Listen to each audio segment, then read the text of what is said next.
Segura. Pegou, hein? Aí, vai pôr no gravê. Rápido, não põe um pulo não, quebra não, quebra não. Ó, põe em estreito. Se não dá pra pôr em cima, vai pôr em cima da pedra que vai cair lá. Pode pôr aquele negócio. Você só tá pegando Ele pegar fogo e você Oi. Posso pegar o prato e a colher pra ir na fila do Pode. Põe gravê aqui em cima dele. Quer mais? Cauã, pra pegar o prato, a colher e entrar na fila. Vai, ó. A Josiane tá mais grávida não, hein? Mas ela é idosa. Isso aí, ó. Não ficou jogando de um em um não, pega um bolinho e coloca. O Michael foi com força. Ainda tem almôndega, então tá ali. Aqui. Eu achei que não tinha entendido. Eu fiz mais miojo pra gente comer, eu vou guardar pra noite. Eu tô vendo agora. Joga não. Tem muito aí. Mas é que ventou muito mais na dela e na dela do que na dos outros meninos. Meu Deus, ventou. Aí ela pegou na segunda. Pega aqui, Marcos. Põe lá em cima. Foi azar. Mas todos eles... Pega desse graveto aqui põe em cima dele. Pode ir. Vai arrumar. Coloca o prato e Não joga não, porque você joga eles caem. Põe mais um.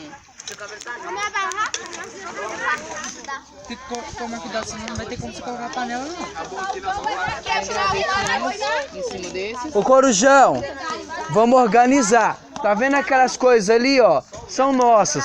Pega elas e põe lá junto com os nossos trem lá, ó. Ai, gente. O tempo tá correndo, hein? Eu posso comer agora. O Corujão, pega as coisas que estão aqui, ó, esses pratos, as duas cadeirinhas, essa sacola e põe lá perto das nossas coisas. Vão, essa sacola, as duas cadeirinhas, essa sacola de arroz aí, dá ela aí, por favor. Pega essa sacola de arroz aí. Você vai, leva lá em cima e dá pra Josiane. Fala que sim, que é o que ela entregou pra gente e não precisou. Alguém pegou meu banco. Tem isso agora? Que é banco agora? Tem um banco comigo. Isso aí, ô Ana. Não é dela, não. Apaga todas as fogueiras. Aquele ali. Eu não vi nenhuma fumaça saindo. Tirando as meninas que estão fazendo. É. Aí que os caras, droga, já apaga a fogueira. Pode pôr inteiro, ó. À medida que essa queimando, você vai pôr lá em cima. Não, onde é que você colocou? Achou o negócio da panela? Heitor, nós estamos mexendo com o negócio, você tá Não, isso não é sujeira não, filho. Ô Fábio, se eu tô aqui, você vai pra outro lugar, né?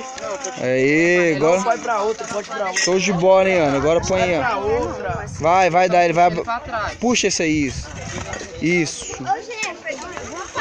Não, puxa ele mais. Na hora que nós... Peraí, puxa mais esse pau aí que ele tá pegando a panela. Faz o suco. Na hora Isso, que nós isso, comer, isso. que eu vou fazer o suco já, pra fazer o quê? É pra pegar as coisas nossas e organizar lá onde a gente tá, lá embaixo. Que a gente vai limpar lá. E já manda eles limpando, tampando buraco. Tá, vamos lá. Boa, Ana.